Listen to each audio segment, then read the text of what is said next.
আজকে আমরা যে 7 জন বীরশ্রেষ্ঠ আছে এই 7 জন বীরশ্রেষ্ঠের নাম এবং সেক্টর সহ মনে রাখার টেকনিকটা শিখব।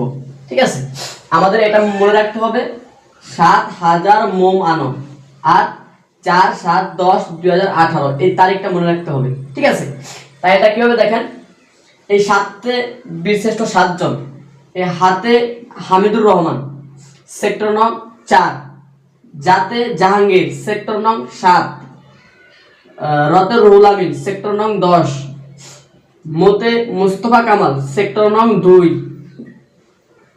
তারপরে মতে মতিউর রহমান সেক্টর নং 0, আতে আব্দুর রউফ সেক্টর নং 1, নতে নূর মোহাম্মদ সেক্টর নং 8। সুতরাং আপনি এটা মনে রাখতে পারলেই 7 জন বীরশ্রেষ্ঠের নাম এবং সেক্টর সহ মনে রাখতে পারবেন।